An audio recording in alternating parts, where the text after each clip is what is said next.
Hola, pues yo soy David Alonso, soy el director del grado en Diseño y Desarrollo de Videojuegos y Entornos Virtuales que imparte la Universidad de UDI, que antes era conocida como ESNE.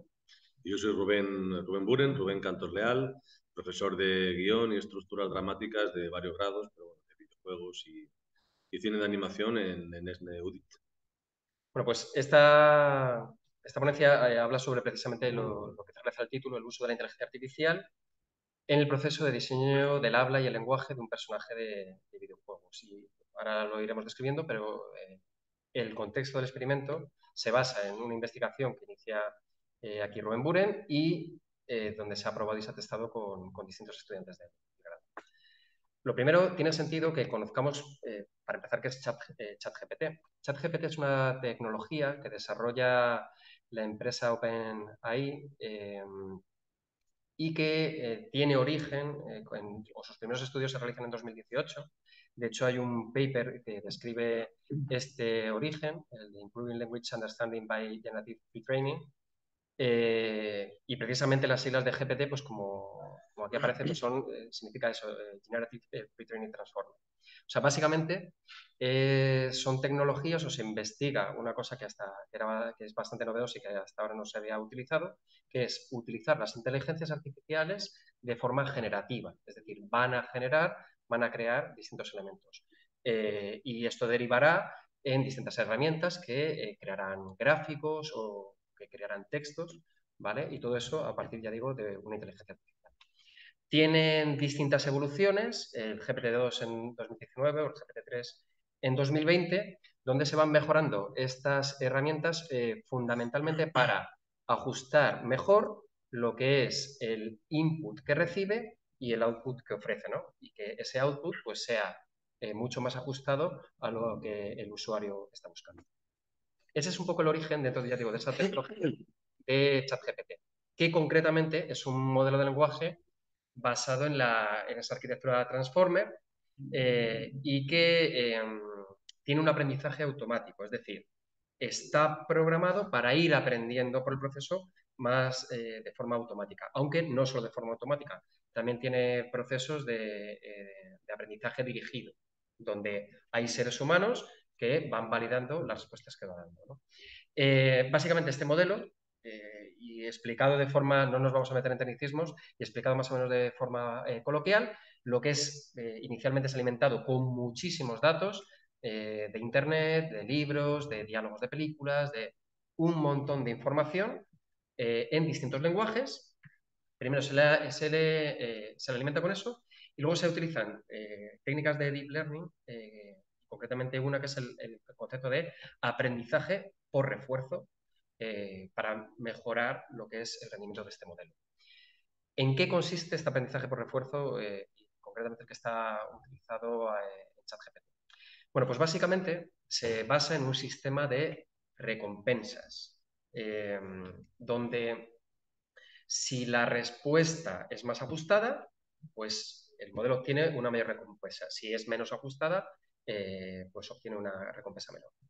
Por simplificarlo, ChatGPT lo que hace es tomar los textos de los que se ha alimentado inicialmente, quita preposiciones, quita artículos, deja simplemente las palabras y mide la distancia que hay entre una y otra, ¿no? O sea, cómo de próximas suelen estar una palabra con otra en los distintos textos.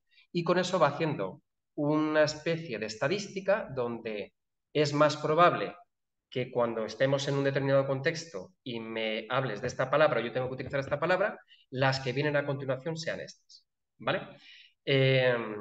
Y eso es lo que hablamos del sistema de recompensas. Con lo cual, al final, a partir del input que un usuario le puede hacer a ChatGPT, básicamente tiene una herramienta, ¿no? Con un prompt, un espacio donde tú puedes escribir y hacerle una pregunta. A partir de esa pregunta y del contexto que tú le das, calcula de todas las posibles respuestas que te puede ofrecer combinando distintas palabras, cuáles son aquellas donde va a obtener más recompensa. Insisto, entendiendo que esa recompensa es unos cálculos matemáticos que he hecho previamente, donde hay más probabilidad de que con esta palabra aparezca esta, ¿vale? Y maximiza de todas las posibles combinaciones cuál es la que mayor recompensa tiene y eso es lo que ofrece. tiene dos retroalimentaciones, ¿no? Por un lado es las propias, que en un momento de la fase de entrenamiento de ChatGPT, la que una serie de empleados de esta empresa OpenAI, muchísimos, empiezan a analizar textos y le van diciendo esto es correcto y esto no es correcto. Pero llega un momento, que es en 2022, donde ChatGPT se lanza de forma pública y abierta. Es decir, un montón de usuarios empiezan a probar de forma gratuita esta herramienta y la propia herramienta tiene sistemas para que tú valides la respuesta que te ha dado. Tiene un pulgar hacia arriba, un pulgar hacia abajo, que te permite decir si la respuesta es correcta o no es correcta, o incluso de forma textual, es decir, tú les puedes escribir en el prompt, esto que me has ofrecido no es correcto, ¿no? Y con eso, ChatGPT aprende, o sea, realimenta el modelo y recalcula esos pesos que le ha dado a esos cálculos, ¿no? Pero hay que entender que al final ChatGPT es una herramienta que te da de la respuesta más probable en función de toda esa alimentación que ha tenido previamente a la pregunta que tú le haces. Entonces, partiendo de esta base es donde Rubén comienza con su experimento. Bueno, antes efectivamente tenemos que hablar un poco de los pros y los contras que tiene ChatGPT, ¿no? Pues a favor tiene que genera textos de muchísima calidad, que son muy convincentes, ¿vale? Es sorprendente y cualquiera que haya probado esta herramienta es sorprendente lo que te ofrece, que además entiende o razona o entiende inputs más o menos complejos. O sea, tú le puedes pedir, explícame cómo fue el viaje a la Luna, pero como si yo fuera un niño de 6 años, para que yo lo entienda, ¿no? O sea, incluso modula el tipo de respuesta que te da porque entiende, ¿no? Ese input, que ya digo, con conceptos más o menos complejos.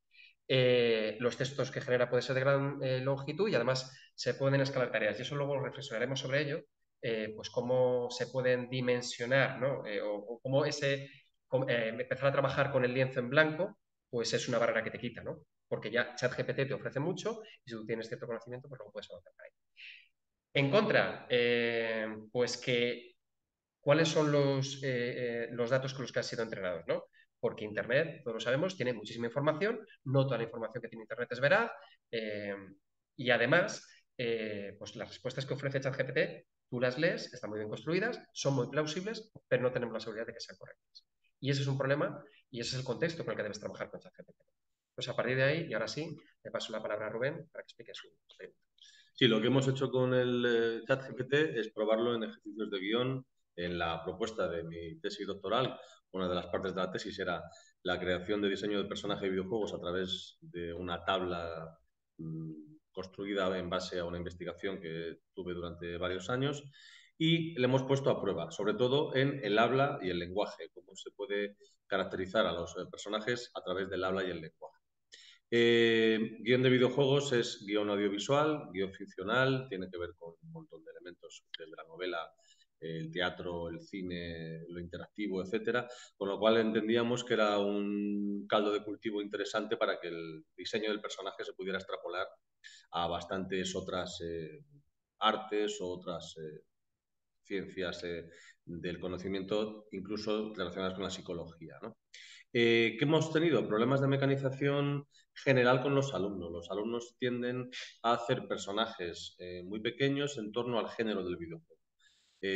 No entienden muchas veces que el personaje de videojuego puede ser muy complejo y luego le adaptamos al género, sino directamente cuando generan un personaje lo generan ya directamente para el videojuego. Entonces, si tenemos un género arcade, entienden que tienen que hacer un personaje muy pequeño, muy concreto, con una personalidad muy poco delimitada porque solo va a dedicarse a hack and slash o disparar o lo que sea, ¿no? Eso le estamos enseñando hace muchos años que no es correcto porque luego a ese personaje le quitamos todo el peso de la transmedia o de el salto o hipervínculo a otros videojuegos, como se demostraba en God of War o en otro tipo de mecanismos de ficción, como puede ser el cine, ¿no? Establecimos los puntos de la tabla de mía, la tabla de la tesis, y empezamos a trabajar con el chat. Hay cosas que entendió, cosas que no, y hemos tenido muchos problemas de comunicación. Para lo cual, al final, lo que hice fue mecanizar las preguntas y pormenorizarlas. Porque una de las cosas que sí nos hemos dado cuenta con el chat es que él siempre responde y no siempre es correcto, pero la respuesta que te da parece correcta. Es decir, el problema que yo veo cuando estamos utilizando ahora, a día de hoy, esta tecnología, es que él no te dice cuando miente. De hecho, algunas veces le he dicho, me estás mintiendo, y me ha reconocido que sí, o que no está diciéndome la verdad. Con lo cual, él intenta siempre poner un resultado por encima del conocimiento que tenga sobre eso. Si tú no conoces de qué estás hablando, los conflictos lingüísticos o la semiótica general, es probable que te engañe. De hecho, le puse una prueba sobre un elemento que luego hablaremos, histórico, y también tuvo problemas. De todos los puntos que yo utilicé en la tabla, hemos hablado de nombre, medio, nacimiento, género, raza, función actancial de Greimas, protagonista, antagonista, ayudante, etcétera, estatus vital, etapa vital. Todo esto tiene que ver con el desarrollo de mi tesis, con lo cual he tenido que informarle de qué quiere decir cada punto, porque él entendía muchas veces elementos que no tenían que ver con lo ficcional, o se iba por las ramas en cuestiones incluso médicas, etcétera, ¿no? Entonces, al final he tenido que explicarle un poco los contenidos. Es verdad que el proceso abstracto no lo entiende muy bien. Por ejemplo, en los arquetipos jungianos, él entiende que el personaje se tiene que colocar en un sitio, pero no entiende que el personaje puede ser diferentes arquetipos a la vez, que es un poco lo que defiende Jung y lo interesante, ¿no? Que un personaje puede ser muchos arquetipos a la vez, y dependiendo de la relación con una trama o con un contexto narrativo diferente, ¿no? Hemos utilizado, en vez de Cattell u otro tipo de personalidades o sistemas, hemos utilizado las personalidades de Jung y el eneagrama de Naranjo. Nos parecía sencillo. Y luego, estados de evolución. Aquí tampoco lo he entendido muy bien, porque el estado de evolución en videojuego tiene que ver con la capacidad o no de desarrollar todas sus funciones. Arcos de transformación, Stanislavski. Moral, hemos tenido que enseñarle la moral de cierta manera para que entienda cómo nos podemos ajustar a un personaje que dirima la moral en torno al juego, ¿no? Le hemos hablado de Sartre, le hemos hablado de Heidegger, le hemos hablado de un montón de cosas que él ya sabía, pero lo estamos aplicando. Suerte, muerte y el habla. Nos hemos centrado en el habla, y en el habla, ahora veremos, en la tabla siguiente, que es esta, veremos que hay elementos muy concretos. ¿Qué nos ha pedido él? Una de las cosas que tenemos con los alumnos es que ellos son capaces de generar personajes sin un contexto definido. El chat no, el chat necesita un contexto, y de hecho muchos de los puntos que ha desarrollado se bloqueaba y a veces no los desarrollaba porque no le daba yo un contexto. Me lo ha pedido y no se lo he dado, me lo ha pedido y no se lo he dado. ¿Para qué? Para que buscase realmente la profundidad del personaje sin un contexto que pudiésemos insertarle en un contexto. Cuando le he comunicado un contexto histórico, resulta que las bases históricas que ha cogido son las bases que están a su disposición de la manera más rápida. Y he visto que hay gazapos históricos importantes y graves. Esos gazapos históricos importantes y graves, cuando le he dicho, me estás mintiendo, me ha dicho que sí, porque las bases de datos que tiene son esas. Entonces, cuando le he comentado otras bases de datos, me ha afirmado la disponibilidad o no de encontrarlas por Internet y los problemas que ha tenido a la hora de encontrarlas. Con lo cual, ¿qué pensamos a través de esto? Que todas las bases de datos que no estén en Internet, ahora mismo la máquina no las va a ver como válidas, con lo cual la realidad de toda la base de investigación histórica solo va a existir en torno a lo que esté colgado en Internet, con lo cual tenemos un montón de archivos, de asociaciones, de elementos históricos que no están en Internet de una manera muy adecuada, que no existirán para la realidad virtual. Esto es importante saberlo, ¿no? El resultado del proceso, al final, después de explicarle muchas cosas, las hemos reducido y nos hemos centrado en el habla. En el habla nos hemos centrado en elementos del habla como lo que yo le he dado, que son varios puntos, y lo que él me ha dado. Yo había hablado del proceso biológico, es decir, elementos que tienes para función del habla, personalidad, nivel educativo, origen cultural, edad, ocupación, motivación. Aquí también le di, los libros de doblaje hablan del acento, dialecto, idioma, jerga y timbre, y peculiaridades y rasgos especiales, por ejemplo, no saber decir la R, o ser gangoso, o tener algún tipo de particularidad especial como los dientes grandes, etcétera, ¿no? Y diferentes géneros de juego. Al final hemos llegado a la conclusión entre el chat y nosotros en estos puntos, que son nacionalidad, expresión clave, particularidades del habla, del lenguaje, nivel educativo, tipo de voz, acento, biología de elementos propios del habla, acento repetido, tono de voz, ritmo del habla, modismos y expresiones típicas, tics verbales, tipo de vocabulario utilizado, dialecto o lenguaje específico utilizado, lenguaje corporal y gestual. A partir de aquí los resultados son, bien, ¿qué nos ha propuesto él? Modismos y expresiones típicas como algo fundamental, tics verbales, porque él no entiende que las particularidades del habla sean estas. Él tiene que desglosarlos aún más, con lo cual me demuestra otra vez que tenemos que saber de qué estamos hablando para poder desglosar los elementos. El resultado final ha sido,